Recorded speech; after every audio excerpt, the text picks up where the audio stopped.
खबरें बर्दाश्त नहीं है। अधिकारी कुछ भी करें, चाहे उत्तर प्रदेश बेच खाएं, चाहे बेच डालें, चाहे कबाड़ में तुलवा दें, लेकिन खबर नहीं छापनी है, खबर नहीं दिखानी है, खबर नहीं बतानी है। दोस्तों, अमृतकाल में उत्तर प्रदेश में रामराज लाने की ये सबसे बढ़िया तरकीब निकाली गई है। उत्तर प्रदेश की सरकार ने अभी कुछ दिन पहले एक ऑर्डर जारी किया है।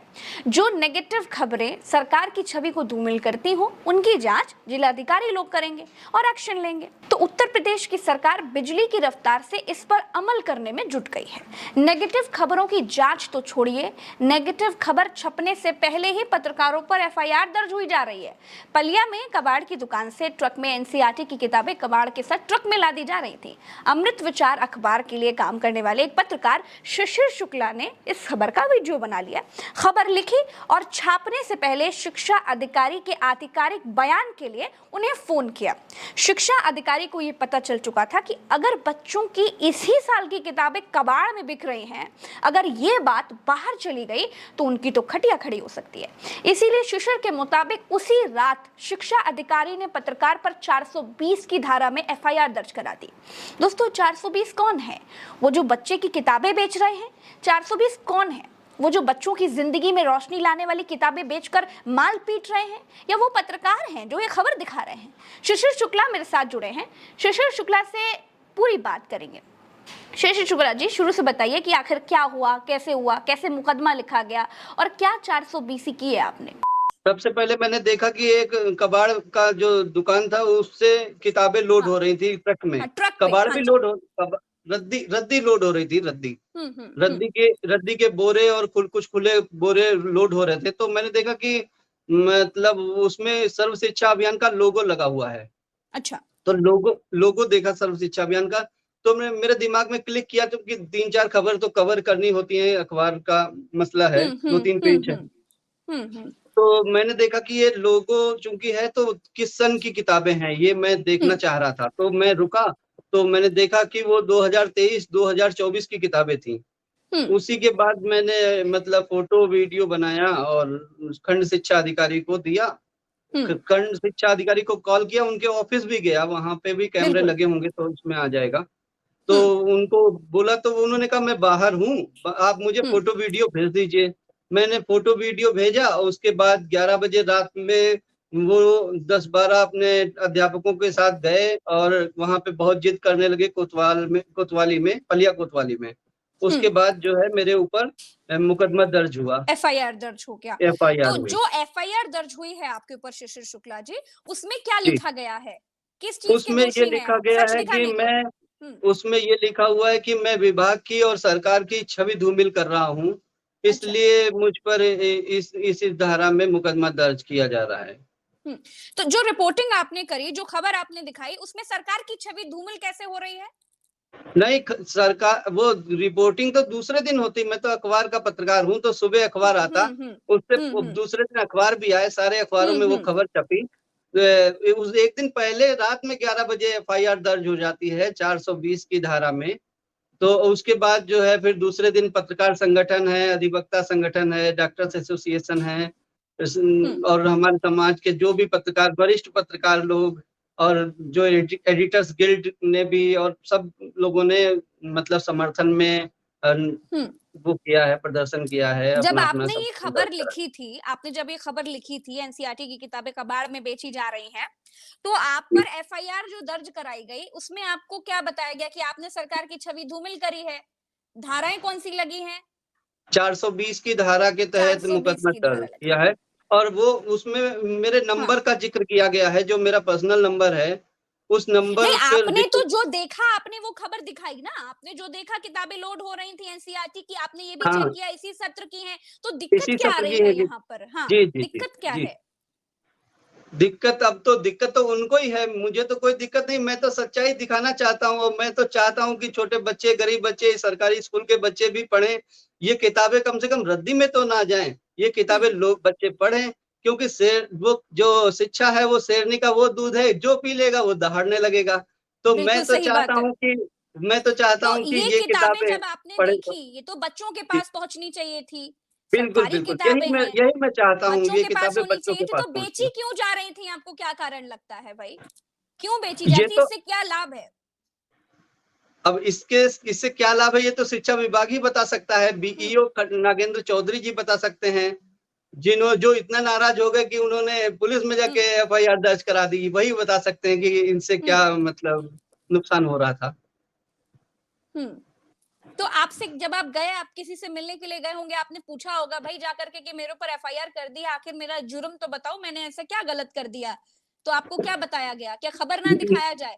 नेगेटिव खबरें हैं, आप क्या सरकारें तय करेंगी कि उनके नजर में क्या नेगेटिव है और क्या पॉजिटिव है, क्या छवि खराब कर रही है?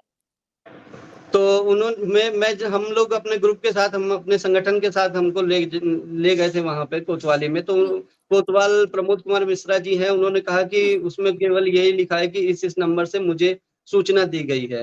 और मैंने पूछा कि ये धारा लगाई गई है, 420 की धारा लगाई गई। तो उन्होंने कहा कि ये धारा लगाई गई है, ये ऊपर से निर्देश थे, इस तरह से उन्होंने ये मुझे बताया। आपसे क्या बोला गया, मतलब अभी क्या आपको बोला जा रहा है, मैं ये जानना चाह रही हूँ। अभी कल मेरे बयान हुए हैं, बात हुई होगी। विवेचना अधिकारी द्वारा मेरे कल बयान हुए हैं, और उनके बीईओ नगेंद्र चौधरी के भी बयान हुए हैं। कल ये सब हुआ है। बहुत सच्चाई के पीछे मुझे बहुत सबूत देने पड़ रहे हैं, मुझे सब बताना पड़ रहा है कि मैं किधर गया, किधर से किधर गया, और पता नहीं उनसे कुछ पूछा कि नहीं पूछा, लेकिन मुझसे तो बहुत अच्छा, पूछताछ ऊपर हो से रही। आपने निर्देश की बात कही, तो ऊपर से कौन निर्देश दे रहा है और ऊपर से क्या निर्देश है भाई? उन्होंने बोला था कि इस तरह की खबर जो दिखाने को लेकर मुकदमा दर्ज हुआ है। आप तो आंखें खोल रहे हैं ना, आप तो आंखें खोल रहे हैं, आप हम तो तो दिखा रहे हम हैं तो कि दुनिया के लापरवाही सामने हो रही लाना है। चाहते हैं, आप सरकार की छवि बिल्कुल मैं अच्छी करना चाहता हूँ। मेरा हम्म मकसद यही है कि जो लोग सरकार की छवि गिरा रहे हैं, वो कह रहे हैं कि आपने सरकार की छवि गिराई है, धूमिल की है।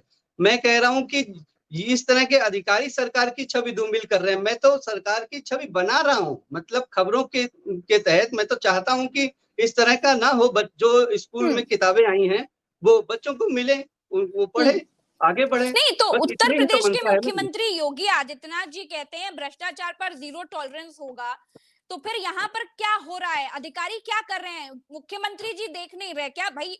योगी आदित्यनाथ जी देखिए, जागिए, क्या हो रहा है आपकी नाक के नीचे? क्या कर रहे हैं आपके अधिकारी? एक पत्रकार पर एफआईआर इसलिए दर्ज हो गई है क्योंकि उसने एक खबर दिखाई, उसने प्रशासन की आंख खोलने की कोशिश की, सरकार को ये बताने की कोशिश की जो किताबें बच्चों के पास होनी चाहिए वो कबाड़ में बिक रही हैं।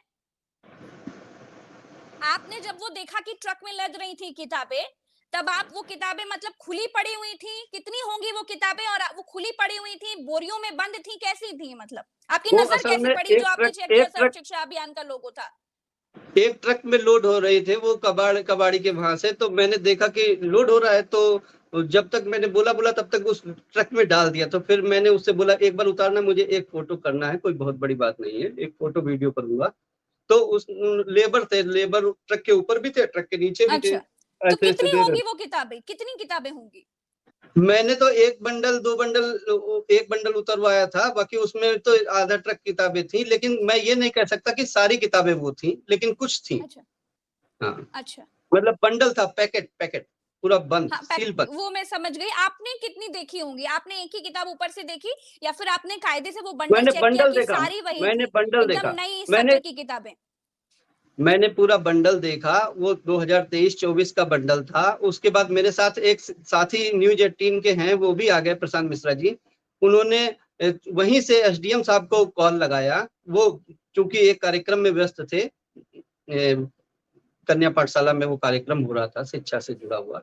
तो उन्होंने अच्छा, कॉल जो उठाया। किताबें शिशिर शुक्ला जी, जो किताबें बच्चों के पास पहुंचनी चाहिए, वो किताबें कबाड़ में मिल रही हैं, तो इसके पीछे जी, किसका फायदा है भाई? खुलकर बताइए, बिल्कुल चूकिए मत, जो आपको लग रहा है आप बोलिए। तो सच के इसके पांव पीछे हजार होते फायदा, हैं। इसके पीछे मकसद यही हो सकता है कि कुछ लोग ये चाहते ही नहीं है कि गरीब लोग पढ़ें। गरीब लोग, हम्म थारू जनजाति यहाँ है, 40 गांव है थारू जनजाति, लखीमपुर हम्म खीरी में काफी थारू जनजाति है। वो उनकी हम्म मंशा ही नहीं है कि मतलब थारू जनजाति के लोग पढ़ें, गरीब लोगों के पास, ये बच्चों के पास किताबें जाएं। दूसरी बात, एक कारण मुझे जो और बारीकी से देखता हूँ इस प्रकरण को, एक कारण ये नजर आता है कि ये स्कूलों में जो नाम लिखे जाते हैं वो बहुत अधिक संख्या में दिखाने के लिए नामांकन हो जाता है, उसमें बच्चों का एडमिशन हम्म होता है, रजिस्टर पर अंकित होता है। और हम्म बाद में, और असलियत में ज्यादा संख्या स्कूलों में, सरकारी स्कूलों में ज्यादा संख्या असलियत में नहीं है। वो वो जो चाहे छात्रवृत्ति हो या मिड डे मील योजना के तहत हो या किताबें हो या ड्रेस हो, जूते हो, इस तरह की चीजों पर ये पूरा सिस्टम एक बना है कि वहां से ज्यादा आवंटन कराया जाए और इस तरह का घोटाला हो। अच्छा शिशिर जी, एक चीज मुझे ये बताइएगा कि किताबें कबाड़ में बेचने से क्या मिलेगा, क्योंकि कबाड़ में जो किताबें गई हैं उनका जो दाम मिलेगा वो तो कबाड़ जितना ही मिलेगा। तो भ्रष्टाचार करते, जो बड़ा भ्रष्टाचार करते, ये कबाड़ में मिलने का कारण आपको क्या लग रहा है? अब जिन अधिकारियों ने ये इस तरह का भ्रष्टाचार किया है, ये तो वही बता सकते हैं कि उनकी सोच किस टाइप की है, कि वो मतलब रुपया 2 रुपया वाला भ्रष्टाचार करना चाहते हैं, वो कहाँ तक उनकी सोच गिरी हुई है। जिन अधिकारी साहब, जो नगेंद्र चौधरी खंड शिक्षा अधिकारी की सोच पे डिपेंड करता है कि अच्छा, वो आपने 1 खंड रुपए का शिक्षा अधिकारी भ्रष्टाचार। को फोन किया था ना? आपने फोन किया था मैंने ना खंड पहले? शिक्षा अधिकारी को कॉल किया, उनकी बाकायदा रिकॉर्डिंग मेरे हाँ, पास है, सब हाँ, कुछ क्या है मेरे बोले पास। आपसे वो? क्या बोले वो वो आपसे? उन्होंने कहा कि मैं बाहर हूँ, अभी मैं बाहर हूँ, आप मुझे फोटो वीडियो भेज दीजिए। तो मैंने आपने उनके उनको भेजा? व्हाट्सएप पर भेज दिया और यही मेरा जुर्म है कि मैंने उनको भेज दिया। और चूंकि अखबार में ये प्रथा है, न्यूज चैनल में आपने ये प्रथा है हाँ, हाँ, हाँ, कि हम आपने लोग वर्जन अखबार, लेते क्योंकि हैं। अखबार तो अगले दिन आता, आपने पहले ही उनको ये भेज दिया, प्रूफ। पहले भेजा वर्जन लेने के लिए, अखबार में हाँ, हाँ, समाचार में 4 लाइन का वर्जन लगता है, उसमें बिल्कुल, अधिकारी बिल्कुल। बोलते हैं कि क्या वर्जन। हुँ, इसलिए मैंने भेजा था और हुँ, उन्होंने मेरे ऊपर ही एफआईआर दर्ज करा दी। हुँ। और वर्जन में कुछ उन्होंने बोला कि नहीं बोला? नहीं, कि हम वर्जन इस में पर उन्होंने देखेंगे कि फोन ही नहीं किसकी उठाया। गलती है? अच्छा, हाँ, वो तो उन्होंने 11 बजे रात में मेरे ऊपर एफआईआर की, तो मुझे पता चला कि ऐसा ऐसा हो गया। मैं तो बहुत कैसे छोटी पता सी चला बात है। एफआईआर हो गई? पता कैसे चला रात में एफआईआर हो गई? रात में पता चला, कुछ पत्रकार मित्रों का फोन आया कि आपके ऊपर एफआईआर हो गई है। मैंने कहा चलिए धन्यवाद, ये भी अच्छी बात है। और उसके बाद जो है पूरे सब जगह चलने लगा कि एक पत्रकार पर एफआईआर हो गई। लेकिन कोई बात नहीं, ये मुझे डरा नहीं सकते, ये मुझे डिगा नहीं सकते। मैं अपना धर्म निभा रहा था और धर्म निभाते निभाते ये मुझे जेल भी भेज देंगे, ये मुझे मरवा भी देंगे, तो कोई फर्क नहीं पड़ता। जिधर निकलता हूँ उधर 10-12 लोगों का उनकी टीम खड़ी होती है, एक प्रेशर क्रिएट करते हैं कि तुम मतलब घेरने की कोशिश करते हैं कि इसमें कुछ नहीं होने वाला है, ये है वो है। तो हुँ। मतलब कुछ ना हो, मैं कह रहा हूँ, मैं कहाँ कह रहा हूँ कि कुछ होगा। मैं दिन भर में 3-4 खबरें कवर करता हूँ, वैसे ही करता रहूंगा और जिसको जो कुछ करना है करता रहे। आपकी चेहरे की मुस्कान और आपकी पॉजिटिविटी देखकर लग रहा है कि आप बहुत मेहनत करते हैं, और वाक़ई आप बहुत मेहनत करते हैं। और जो कहते मेरे हैं ना, अंदर साँझ को आँच पॉजिटिविटी नहीं। है, वो पूरे देश के पत्रकारों ने जो मेरा समर्थन किया है। काठमांडू में अगर प्रदर्शन हो रहा है तो वो तो ये मेरे लिए अच्छी बात है। दिल्ली में बिल्कुल साँझ प्रदर्शन को हो रहा है, आँच नहीं। हुँ। हाँ, लखनऊ में प्रदर्शन हो रहा है, अच्छा, अधिवक्ता क्या बंधु आपने मेरे साथ आए कोशिश की हैं। कि उत्तर प्रदेश के मुख्यमंत्री जी से भी एक बार मिलने का प्रयास किया जाए? क्या पता उनकी आँख के नीचे, नाक के नीचे ये सब कुछ हो रहा है, अधिकारी क्या कर रहे हैं नहीं, उनको ना जानकारी हो? तो एक हाँ, बार हो सकता उनको है। भी ये नॉलेज मैंने में दिया प्रयास जाए कि आखिर मैंने किस तरह की मैंने अंधेर-गर्दी ऐसा चल रही है। प्रयास नहीं किया, लेकिन मेरी खबरों को बहुत सारे पत्रकारों ने ट्वीट किया है और इस तरह से फेसबुक, हुँ, व्हाट्सएप के ज़रिए लोगों तक पहुँचाया है। और ये जो मेरे अंदर बिल्कुल। ताकत है, ये उन्हीं लोगों की ताकत है, ये अकेले मेरी ताकत नहीं है। ये मैं सच्चाई दिखा रहा था, तो इसलिए लोग मेरे साथ आ गए। हुँ, यही वही बिल्कुल सही ताकत है, बात। वही सकारात्मकता है। बिल्कुल ठीक बात है। बहुत-बहुत शुक्रिया शिशिर शुक्ला जी समय देने के लिए। धन्यवाद तो दीदी, ये बस एक बहुत बड़ा, मदद करिए, ऐसा बिल्कुल, ना हो कि ये लोग एक हो जाएँ और हमको बलि का बकरा बना दें। बस यही ऐसा चाहता बिल्कुल हूँ कि नहीं होगा शिशिर शुक्ला जी। आप में सच्चाई है तो आपके साथ तो ऊपर वाला भी है, और ऊपर वाले से पहले तो आपके साथ वो सारे पत्रकार हैं जो वाक़ई सच्चाई के रास्ते पर काम कर रहे हैं, मेहनत कर रहे हैं। आप बिल्कुल अकेले नहीं हैं शिशिर शुक्ला जी। आप बिल्कुल, अपना बिल्कुल, काम धन्यवाद करते दीदी। रहिए। कै बिल्कुल, धन्यवाद। आप भी बहुत अच्छा काम बिल्कुल, कर रही हैं। मैं आपके साथ हूँ शिशिर शुक्ला जी। झूठ के जी, पाँव जितने धन्यवाद। भी हज़ार हो, आप कभी लाचार नहीं होंगे, याद रखिएगा। बिल्कुल, बिल्कुल, आपसे बात करके अच्छा लगा मुझे। मुझे भी बहुत अच्छा लगा। धन्यवाद। चलिए, बहुत-बहुत शुक्रिया। लेकिन ये एक सोचने की बात है, ये बहुत बड़ी समस्या है। जब जब सरकारें तय करेंगी कि आखिर नेगेटिव खबर कौन-सी है, पॉजिटिव खबर कौन-सी है, उनके एंगल से, तो ऐसे खबर दिखाने का फ़ायदा ही क्या? खबर कैसे कोई बता पाएगा या सच्चाई कोई कैसे दिखा पाएगा? ये तो वही बात हो गई कि दरोगा को बिठा दिया है संपादक की तरह, कि वो चेक करेंगे कि कौन-सी खबर जाएगी, कौन-सी नहीं जाएगी। ये तो नहीं चल पाएगा भाई, ऐसे तो सारी सच्ची खबरें उनके लिए नेगेटिव ही हो जाएँगी।